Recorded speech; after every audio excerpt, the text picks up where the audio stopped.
That piece of plastic in your wallet was designed to keep you in debt forever, and you never noticed how polite the trap looked.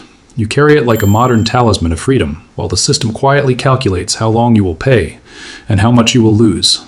The hook is simple and personal, and it connects to a much larger story about law, profit, and psychology. You are the protagonist and the prey at the same time in this story about credit and control, and you need to know the history to see the pattern.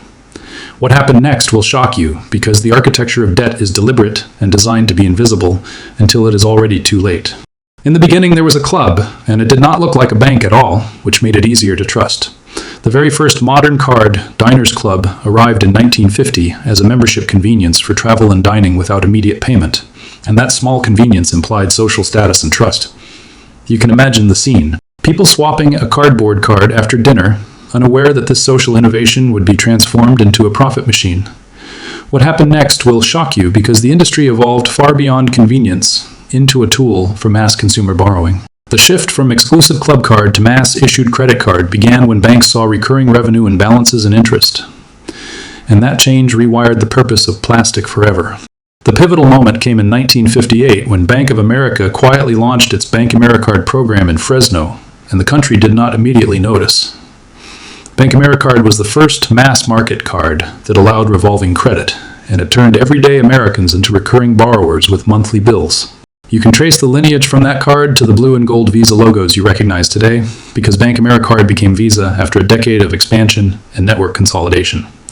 But the origin story matters, because it shows the intent to scale credit, and where scale meets incentives, trouble follows quickly. If a bank profits from balances that do not fully pay each month, then the product naturally evolves to encourage balance retention. And the question becomes how that is achieved. The early decades of cards were constrained by state usury laws and conservative practices, but legal shifts in the 1970s and 1980s changed everything overnight. A critical turning point was the 1978 Supreme Court decision known as Marquette National Bank v. First of Omaha Corporation, which allowed nationally chartered banks to export the interest rates of their home state nationwide. You should understand that this decision removed the geographic brakes on interest, and it invited banks to relocate to states with weak or non-existent rate caps. But here is where it gets interesting. Because the removal of local caps created competition to host credit card issuers and opportunity to charge much higher rates. What happened next will shock you, as those higher rates became the norm and consumer protections quietly eroded under the guise of interstate commerce. Once banks could export rates, interest caps became effectively meaningless, and APRs began to climb from historic lows into double digits that consumers did not anticipate. The average credit card APR that was once under 10% moved into the high teens and 20s over the following decades. And those percentages look small until you do the math. You should picture a monthly statement with a small percentage shown, while the hidden effect of compounding interest quietly expands the balance. What happened next will shock you, because the industry did not rely on overtly huge headline rates alone, but instead refined a set of design choices that encouraged perpetual balances. The strategy focused on the minimum payment, confusing statements and fees, and together those elements turned a convenience into a long-term revenue generator. The minimum payment trap is the linchpin of the modern credit card business model, and it looks harmless on paper until you run the numbers. When you pay just 2 or 3% of your balance each month, the math creates a decades-long repayment schedule, even for modest balances, and interest eats away at principal slowly, but relentlessly. You can imagine paying only the minimum on a $1,000 purchase and watching interest outpace payoff for years as fees and new purchases keep the cycle spinning. Here's the brutal truth. Minimum payments are marketed as flexible, but they are engineered to maximize interest revenue for issuers.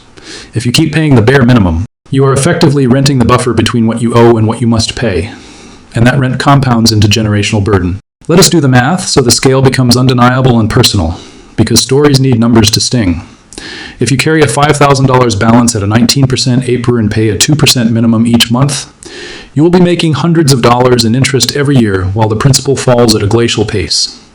You could spend more time paying interest than earning money on a job that requires that work, and the total interest paid will be shocking compared to the original $5,000 you charged. But here is where it gets interesting. The system relies on your inertia and optimism, because almost everyone overestimates their future ability to pay off balance. The more you think you will clear the debt next month, the more the issuer benefits from your delay. And that psychological gap is where design meets profit. Deregulation also unlocked the creativity of fees, and fees operate like small recurring blades against your balance and your will. Late fees over limit fees, and even so, called maintenance or processing fees are layered onto interest to create predictable, high-margin revenue streams for issuers. You are rarely hit by a single fee, and instead face a multiplex of charges that make statements confusing and outcomes unpredictable. What happened next will shock you because these fees are not accidental. They are predictable levers that banks use to stabilize income from volatile consumer behavior. When consumers slip once, the ecosystem is set to capitalize repeatedly, and the cumulative effect is immense for every household. Rewards programs and cashback offers entered the market looking like consumer gifts, but those shiny incentives are strategic bait, not philanthropy. You are nudged to spend more to earn points, and you may feel clever redeeming rewards even as your principal grows and interest compounds. Those reward economics are subsidized by higher APRs and interchange fees, and the more you chase perks, the more you feed the machine with additional transactions and balances. But here is where it gets interesting, because rewards programs also segment customers, letting issuers identify who will revolve balances and who will pay in full. The industry profits both ways, interchange and rewards for everyday purchases, and interest for those who carry debt into the next month and the next year. Complexity is a deliberate feature because confusion weakens consumer resistance and increases inertia, and you are often up against intentionally opaque language on statements.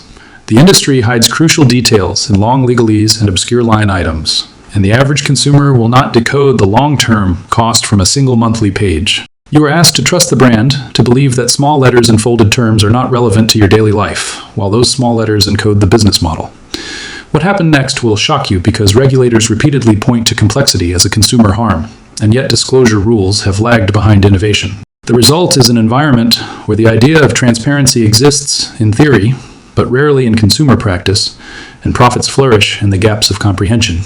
Credit scoring systems were introduced with the premise of fairness, yet they have become a social pressure mechanism that compels participation in a debt economy.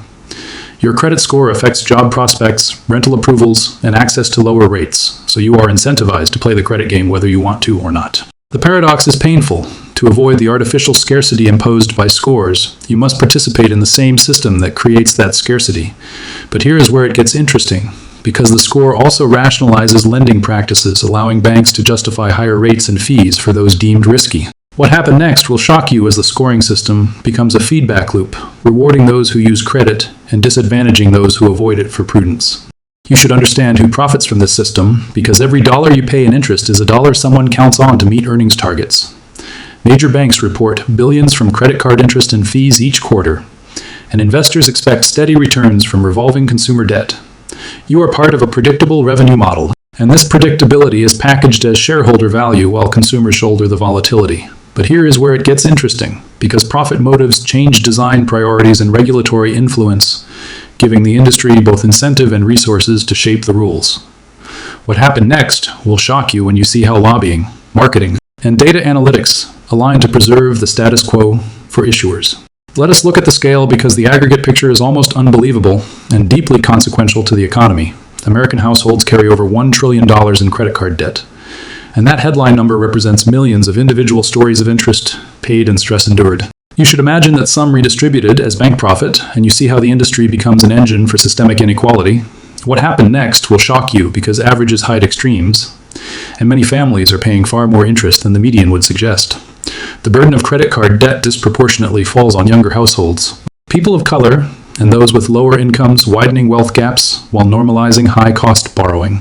The psychological tactics embedded in card design are subtle, persuasive, and profoundly effective at bending behavior without coercion. Small monthly rewards, instant approval messages, and smooth mobile apps deliver dopamine, hits that reinforce spending as gratification. And those momentary pleasures obscure the invisible long-term cost.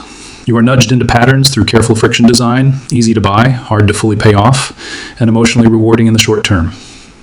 But here is where it gets interesting, because the industry borrows techniques from advertising, behavioral economics, and neuroscience to keep you engaged.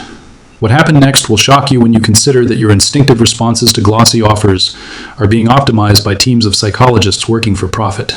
Late fees function as both punishment and profit source, and their structure is built to be unmistakable in impact but deniable in intent. When you miss a payment, a flat fee hits your balance, and interest continues to accrue on the larger amount, creating a painful twofold effect. You might think of a single late fee as a minor annoyance, But when it compounds with interest and other fees, the financial effect magnifies quickly. What happened next will shock you because late fees are one of the most reliable revenue streams for issuers, and they are often applied in predictable clusters when consumers are at their most vulnerable.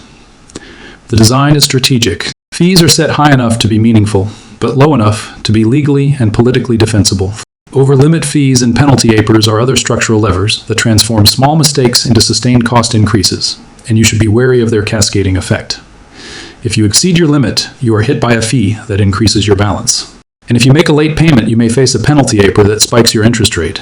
These mechanisms convert transient cash flow errors into long-term higher-cost borrowing, trapping many consumers in a feedback loop. But here is where it gets interesting, because penalties are also asymmetric. Issuers rarely face equivalent costs for their errors, and sometimes consumer protections lag behind the pace of product innovation. What happened next will shock you because regulators have struggled to keep rules aligned with rapidly evolving financial products. Compound interest is the invisible hand that amplifies every design choice of the industry, and you must see how it operates in realistic numbers to grasp the harm. Compound interest on revolving credit means interest accrues on interest once payments are insufficient to cover monthly charges. And this process accelerates the time it takes to pay down principal.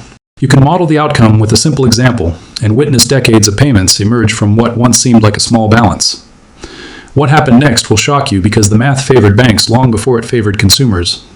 And compounding is the lever that converts micro-behavior into macro-profit. The worst part is the psychology. Humans discount future costs, making compound interest an ideal mechanism for extracting value over time. Average APRs tell an important story about normalization, because what was once considered usury became an industry standard within a generation.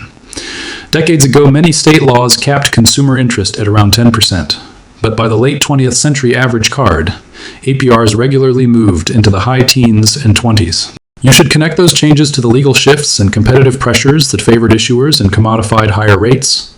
But here's where it gets interesting, because consumers rarely see historical benchmarks when choosing cards today, and the normalization of 18 to 29% disguises the extraordinary cost of borrowed convenience. What happened next will shock you as you consider how much of household income is quietly transferred to creditors through normalized APRs. You may ask who keeps this system in place, and the answer is a coalition of issuers, investors, lobbyists, and analytics firms aligned around predictable profits. Banks earn from interest, fees, and interchange, while investors value recurring revenue and manageable default rates, creating a powerful incentive to maintain the model. You are up against a complex financial industrial machine that benefits from consumer inertia, limited financial literacy, and regulatory gaps. What happened next will shock you because the industry does not simply react to consumer behavior, but actively shapes it through marketing, partnerships, and technology platforms. The more integrated credit becomes in daily life, the harder it is for individuals to opt out without facing penalties or reduced opportunities. Younger consumers are disproportionately affected by this system because early credit relationships often set lifelong patterns of borrowing and repayment. Many young adults open cards for rewards, travel perks, or to build credit, and they learn the behaviors promoted by issuers at exactly the moment their financial habits form. You should pay attention to how early exposure to revolving balances combined with student debt and stagnant wages creates a vulnerability that the credit industry can exploit. But here is where it gets interesting, because demographic data lets issuers design segmented products that intentionally target younger cohorts with rewards and high approval rates. What happened next will shock you, because what looks like generosity toward youth is sometimes a long-term profitability strategy masked as goodwill.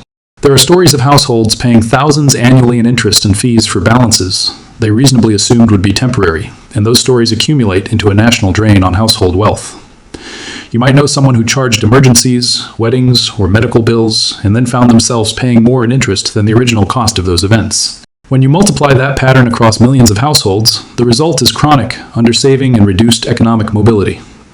What happened next will shock you because the scale of lost wealth reaches far beyond individual pain and into macroeconomic inequality. The credit card economy sustains consumer spending in the short term, while simultaneously eroding the capital family's need for long-term investment and stability. Breaking free is not only about individual discipline, but also about structural changes that reduce the power imbalance between issuers and consumers.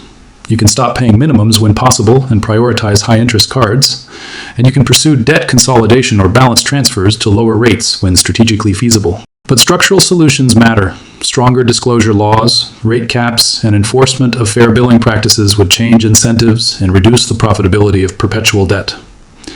But here is where it gets interesting, because collective action and policy reform are often slow, and consumer education alone cannot reverse decades of industrial design. What happened next will shock you because meaningful change requires both personal action and broader political pressure to rewrite the rules that make indebtedness profitable. You should demand transparency in simple, visible ways, starting with statements that clearly show how long balances will take to repay at minimum payments. Regulators could require a standardized payoff timeline and total interest projection on every bill, which would make the long-term cost immediately obvious to consumers. You have seen how information asymmetry favors issuers, and standardized disclosure would rebalance decision-making power in everyday financial choices. What happened next will shock you, because small disclosure changes can dramatically alter consumer behavior if implemented universally and enforced strictly. The industry will resist, but public pressure and legislative incentives can force clarity that aligns consumer incentives with honest pricing. You can also use product design to your advantage by choosing cards that suit your repayment habits, and avoiding cards that incentivize loyalty at the cost of interest. Paying the full balance monthly should be the default financial principle for anyone who can manage it, because it eliminates the most damaging engine of long-term profit for issuers. If full payment is impossible, consider negotiating rates, consolidating balances, or using nonprofit credit counseling to develop a return to safety plan.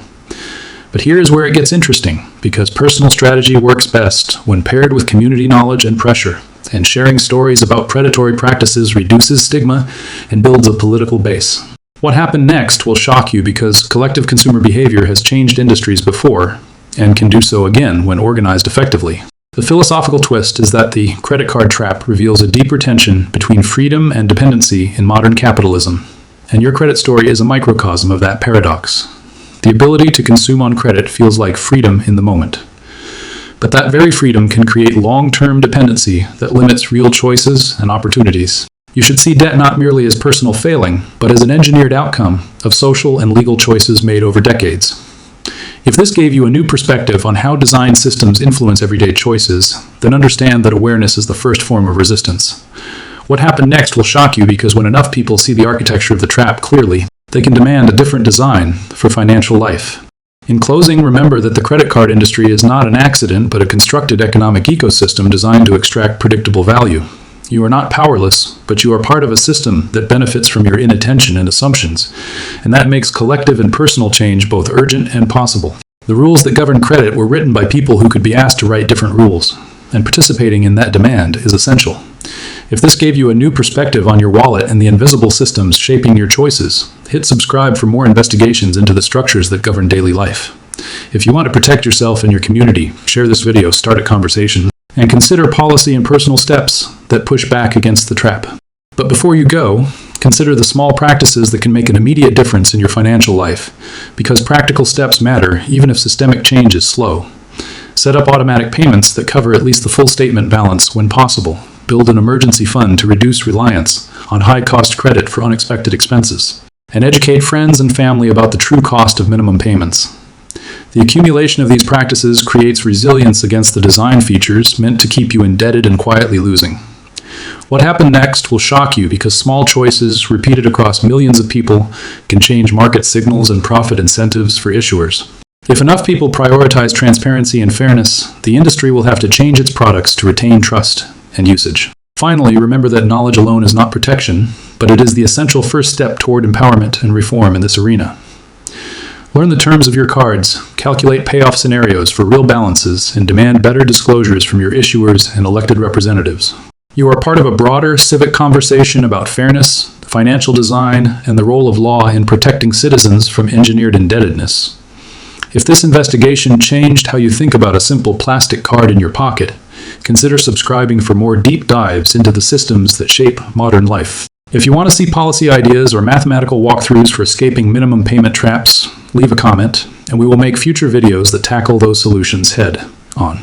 One last practical note, use balance transfer offers judiciously unlike reckless promotional thinking, because they can provide breathing room, but sometimes conceal transfer fees and reset penalties. If you secure a lower rate through consolidation, map the entire repayment timeline and total fees to ensure the transfer actually reduces total cost. You should view transfers as tools in a strategic plan, not as a long-term escape hatch from systemic issues that require structural fixes. But here is where it gets interesting, because industry responses to transfers often include promotional traps that expire and revert rates to punitive levels. What happened next will shock you because the fine print on these offers can turn short-term temporary relief into long-term obligation, unless you plan carefully. Remember that credit scores are tools, not moral judgments, and you can manage them with intelligent behavior rather than fear and resignation. Timely payments, low utilization, and a history of responsible borrowing will improve scores over time, but do not let score optimization become an endorsement of debt as a virtue. You can build financial health by choosing products aligned with long-term goals rather than short-term gratification disguised as rewards. If this analysis changed the way you evaluate offers, take a moment to review your current cards and ask hard questions about who benefits and how much you are truly paying. What happened next will shock you when you calculate the real annual cost of your favorite rewards card and compare it to the headline perks. As you log off and tuck this information into your everyday decisions, consider the political dimension because policy shapes product design more than individual willpower alone.